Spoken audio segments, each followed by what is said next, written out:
تو آج میں ایک ایسے جرنیل کی بات کرنے جا رہا ہوں جو D G I S I بھی رہا، پاکستان آرڈیننس فیکٹری کا چیئرمین بھی رہا، نیشنل ڈیفنس یونیورسٹی کا چیف انسٹرکٹر بھی رہا، FWO کو بھی کمانڈ کیا، جس نے 1965 کی انڈو پاک وار بھی لڑی، جس نے 1971 کی وار بھی لڑی، جس نے کشمیر کا محاذ بھی سنبھالا، جس نے افغان سول وار بھی لڑی، جس نے بوسنین وار میں بھی حصہ ڈالا اور بوسنین مسلمانوں کی مدد کی، جسے یوگوسلاویہ اپنی کسٹڈی میں لینا چاہتا تھا اور جس کے خلاف امریکہ بھی رہا۔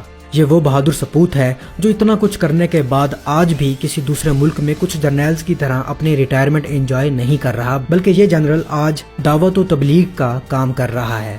میں بات کر رہا ہوں لیفٹیننٹ جنرل جاوید ناصر کی۔ تو جانتے ہیں وطن کے اس بہادر سپوت کے بارے میں۔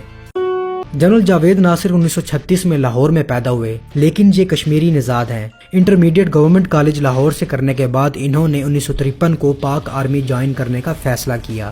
1953 کو پاکستان ملٹری اکیڈمی کاکول میں انٹر ہو گئے، پھر یہیں سے ملٹری کالج آف انجینئرنگ رسال پور اٹینڈ کرنے کا فیصلہ کیا اور BS آنرز ان سول انجینئرنگ کر کے گریجویٹ ہوئے۔ انہوں نے as a second lieutenant commission حاصل کیا اور پاک آرمی کی انجینئر کور میں چلے گئے۔ جنرل جاوید ناصر آرمی میں کامبیٹ انجینئر کے طور پر پہچانے جاتے تھے۔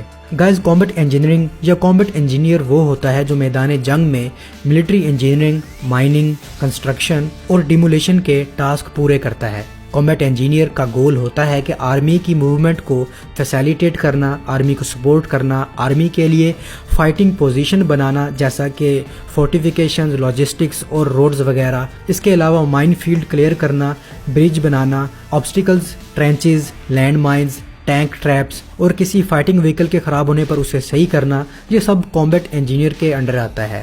1965 کی وار میں Nasir Javed Sahab as a captain combat engineering formation کا حصہ تھے اور 1971 کی وار میں ایز اے میجر اس فارمیشن کا حصہ تھے۔ 1971 کی وار کے بعد میجر ناصر کو آسٹریلیا بھیج دیا گیا، جہاں انہوں نے آسٹریلین آرمی سٹاف کالج سے سٹاف کورس میں گریجویٹ کیا۔ 1980 کی دہائی میں انہیں نیشنل ڈیفنس یونیورسٹی اسلام آباد بھیجا گیا، جہاں انہوں نے اسٹریٹجک اسٹڈیز میں MSc کی، جس کے بعد انہوں نے armed forces war college join کیا، جہاں یہ 7 سال تک وار سٹڈیز پر کورسز کرواتے رہے۔